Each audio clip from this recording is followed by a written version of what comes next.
코아스템 가볼까요? 정말 추억의 코아스템. 줄기세포 얘기 요즘에 저희 거의 못 듣잖아요, 시장에서.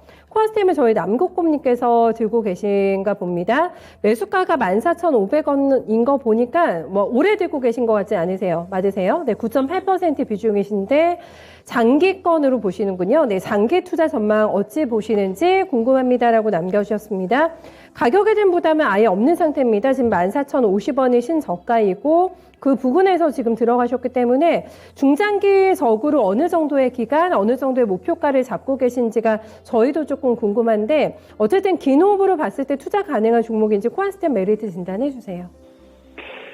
일단 지금 제약바이오 섹터 참 힘든 시절을 지금 보내고 있다라고 좀 말씀을 드릴 수 있을 것 같고, 지금 앵커님께서 말씀하셨던 것처럼 이제 추억의 종목이라고 말씀드릴 수 있을 것 같습니다. 특히 이제 이 코아스템 같은 경우는 이제 실적적인 부분에 대해 말씀을 드리면 이제 일반 제약바이오 섹터 같은 경우는 대부분 이제 영업 손실이 나오고 있는 상황이죠. 특히 이제 매출액도 좀 많이 감소를 했고, 특히 이제 영업 손실도 났는데 결국 이제 좀 임상에 대한 이런 부분들, 특히 이제 줄기세포 관련된 쪽에서 어떤 승인 이런 부분들이 어떻게 보면 계속 모멘텀으로 작용을 하기 때문에 일단 제약바이오 섹터 같은 경우 실적에 대한 부분은 좀 크지 않은 상황이라 말씀드릴 수 있을 것 같고, 지금 이제 오늘 지금 약간 좀 제약바이오 좀 시세가 나오고 있습니다. 최근에 보게 된다고 하면 이제 다음 달부터 미국 아마케가 좀 이제 3년 만에 어떻게 보면 이제 오프라인으로 개최가 되죠.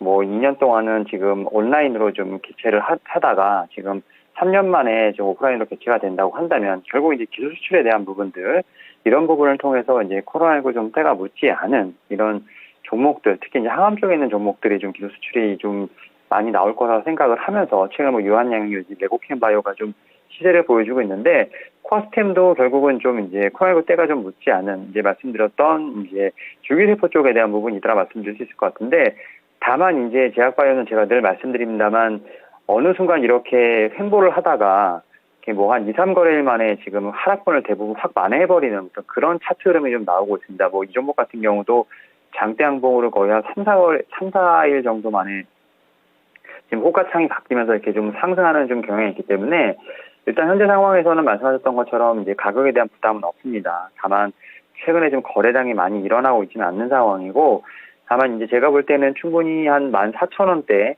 지금 일부분에서 좀 단기 바닥, 지금 2바닥, 3바닥은 좀 잡은 상황인 것 같고, 기술적 반등을 봤을 때는 한 18,000원 정도까지는 충분히 반등이 나올 수 있지 않나 좀 생각을 하고 있습니다. 그리고 제약바 섹터 같은 경우는 올해 분명히 제가 볼 때는 반등의 여지는 있습니다만 좀 충분히 장기 투자를 하시지 않고 이 회사에 대한 확신이 없으시다면 너무 오래 끌고 가지 않으시고 기술적 반등이 있을 때마다 좀 비중을 축소하시는 전략을 좀 말씀을 드려보도록 하겠습니다.